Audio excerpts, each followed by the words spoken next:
నమస్తే, welcome to our channel. నేను సౌజన్య.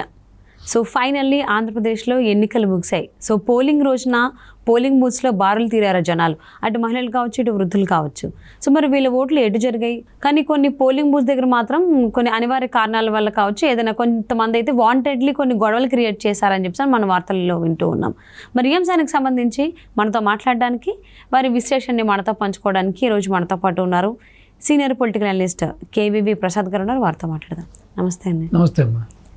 So ఆంధ్రప్రదేశ్లో ఎన్నికల రోజున పోలింగ్ అనేది హై పర్సంటేజ్లోనే నమోదైంది అని అంటున్నారు. ముఖ్యంగా వృద్ధులు అలాగే మహిళలు కూడా బారులు తీరి మరి వాళ్ళ ఓటు హక్కుని వినియోగించుకున్నారు. కొన్ని చోట్ల మరి ఇది చూసా మరి వాళ్ళ ఓటమి భయంతోనూ కొంతమంది వైసీపీ నాయకులు పర్టికులర్గా కొన్ని చోట్ల ఈ అసాంఘిక కార్యక్రమాలు చేశారు, గొడవలు అనేది క్రియేట్ చేశారని చెప్పి అంటూ ఉన్నారు. సో వాళ్ళు అలా ఎందుకు క్రియేట్ చేయాల్సి వచ్చింది? నిజంగానే ఓటమి భయంతోనా, లేకపోతే ఏంటి? ఈ ఓటర్లు ఎవరైతే బారులు తీసి వాళ్ళ ఓటు హక్కును వినియోగించుకున్నారో దీన్ని ఏ విధంగా చూడాలి అంటారు, అర్థం చేసుకోవాలి? మీరు చెప్పినట్టుగా ఇటు వృద్ధులు కానీ, మహిళలు కానీ, ఈవెన్ యువకులు కూడా, సో ఈ మధ్యలో కొత్తగా ఓటు హక్కు వచ్చిన ఒక 45 లక్షల మంది యువకులు కూడా, ప్లస్ మన రాష్ట్రమే కాకుండా ఇతర రాష్ట్రాల్లో ఇటు ఉద్యోగ రీత్యా కానీ, వ్యాపార రీత్యా కానీ, సో రకరకాల కారణాలతో సెటిల్ అయిన వాళ్ళు, ప్లస్ దేశవ్యాప్తంగా, ప్రపంచవ్యాప్తంగా కూడా రకరకాల వృత్తుల్లో, రకరకాల వ్యాపారాల్లో, ఉద్యోగాల్లో ఉన్నవాళ్ళు కూడా ఎంత పని కట్టుకుని కుటుంబాలు వచ్చి ఓటేయడం జరిగిందంటే ఇది విధంగానే ఒక హిస్టరీ అమ్మ. ఇది నిజంగానే ఒక చరిత్ర. అంటే ప్రజలు ఎంత ఒక్కసారిగా రావడం అనేది డెఫినెట్గానే ఏదో మార్పు కోరుకుంటున్నారని, పాత రోత అన్నట్టుగా ఉన్న ప్రభుత్వం మీద వ్యతిరేకత అన్నది ప్రస్ఫుటంగా తెలుస్తుంది. రెండవది, మీరు చెప్పినట్టుగా ఈ యొక్క ఏదైతే కొన్ని సంఘటనలు జరిగినాయో ఇవన్నీ కూడా అసలు అన్ఫార్చునేట్.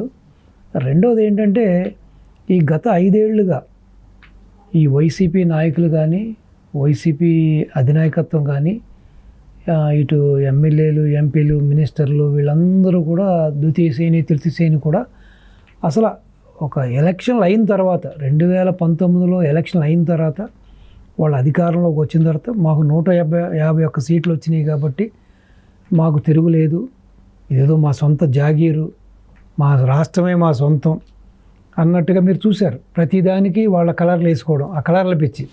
సో దానికే కొన్ని వేల కోట్లు పాడు చేశారు. సో అసలు వేయకూడదనే ఒక విచక్షణ లేకుండా ప్రతిదానికి కూడా రంగులు వేయడం మొదలుపెట్టారు. సమాధులకు కూడా రంగులు వేశారు. సో అది పిచ్చి పరాకాష్ఠకి వెళ్ళిపోయింది. రెండోది ఏంటంటే ఆ తర్వాత జరిగిన పంచాయతీ ఎలక్షన్లో కానీ, మిగతా స్థానిక సంస్థల ఎలక్షన్లో కూడా చూస్తే ప్రతిపక్ష నాయకుల్ని కూడా భయభ్రాంతులు చేసి ఆ యొక్క కండబలం, ఆ అర్ధబలం ప్లస్ పోలీసులను ఉపయోగించుకుని వాళ్ళు వాళ్ళ ఇష్టానికి అసలు ఎదుటి వ్యక్తుల్ని నామినేషన్ వేస్తే వాళ్ళని మళ్ళీ వాపస్ తీసుకునేలా చేయడం, వాళ్ళు నామినేషన్ వేస్తాకు వస్తుంటే నామినేషన్ పత్రాలు చింపేయడం, కొట్టడం, కొంతమందిని చంపడం. సో ఆ విధంగా బూతులు రిగ్గింగ్ చేసుకుని వాళ్ళు ఏకదాటిగా మొత్తం యథేచ్ఛగా అసలు ప్రజాస్వామ్యం అనేది లేకుండా కూడా ఈ ఓటింగ్ సరళి ఎంతమంది కథలొచ్చి ఉదయం 6-7 నుంచి లైన్లో నిలబడి, సో దేశ విదేశాల నుంచి ఈ విధంగా ఇంతమంది జనం రావడం దాన్ని జీర్ణించుకోలేకపోయారు.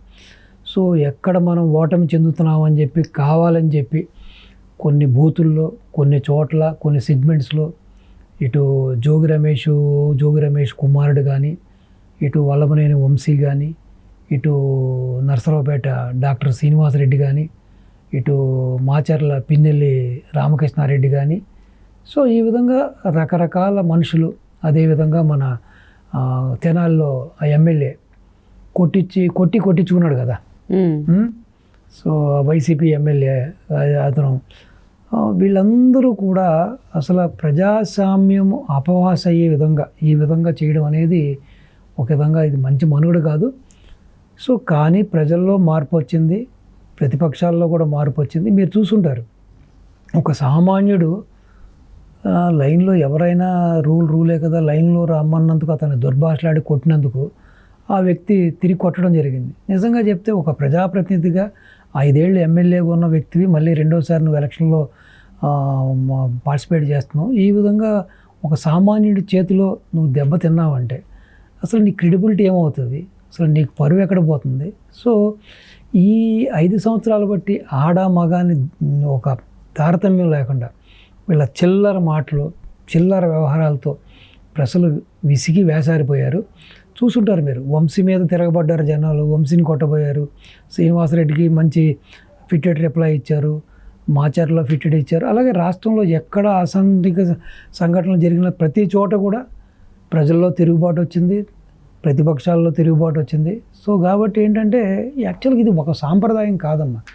పదవిలో ఉన్నా లేకపోయినా కూడా పద్ధతిగా ఉండాలి, ఒక సిస్టమ్ ప్రకారం వెళ్ళాలి.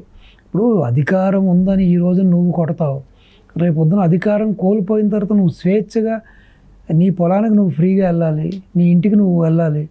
సో నువ్వు రేపొద్దున ఎదుటివాడు నిన్ను ఎందుకు వదిలిపెడతాడు? సో ఒక విధంగా ఇది న్యూటన్స్ థర్డ్ లా ఆఫ్ మోషనే కదా. Every action there will be equal and opposite reaction. ఇప్పుడు మీరు నన్ను కొడితే నేను చూస్తూ ఉంటానా? సో ఇదంతా కూడా ఏంటంటే ఒక దుష్ట సాంప్రదాయం. అంటే ఇది ఎక్కడి నుంచి వచ్చిందంటే యథా రాజా తదా ప్రజ.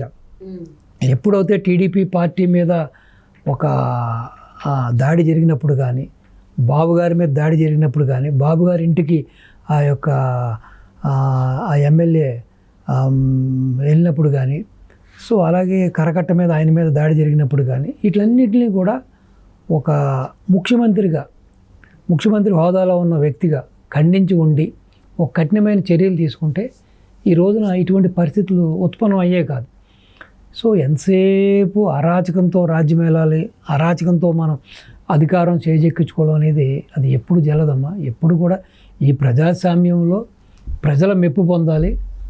సో ప్రజల యొక్క శ్రేయస్సు కోసం పనిచేసి ప్రజల మెప్పు పొందితే డెఫినెట్గా నిన్ను అది ఎన్ని టర్మ్స్ అయినా కూడా నిన్ను అధికారంలో అందలం ఎక్కిస్తారు. సో అలా కాకుండా ఈ విధంగా కోతి కొబ్బరికాయ దొరికినట్టుగా ఈ విధంగా పిచ్చిగా వ్యవహరిస్తే సో చివరికి జరిగే ఫలితాలు ఇవే.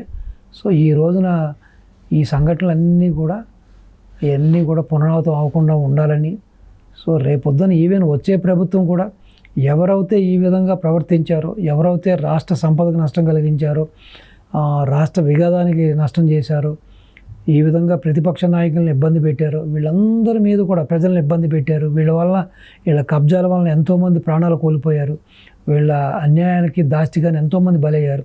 సో రేపొద్దున వచ్చే ఈ కూటమి ప్రభుత్వం దీని మీద కఠిన చర్యలు తీసుకుని ఇన్ ఫ్యూచర్లో ఇటు పాలకపక్షమైనా ప్రతిపక్షమైనా ఎవ్వరు కూడా ఇటువంటి చర్యలకు పాల్పడకుండా కఠినమైన నిర్ణయాలతో కఠిన చర్యలు తీసుకుని కఠినంగా శిక్షించాలని మీ ద్వారా తెలియపడుతున్నాను. సో మొత్తానికి ఏపీ ఎలక్షన్స్ అయిపోయినాయి, పోలింగ్ కూడా అనుకున్న దానికంటే ఎక్కువ శాతమే నమోదైంది అంటున్నారు.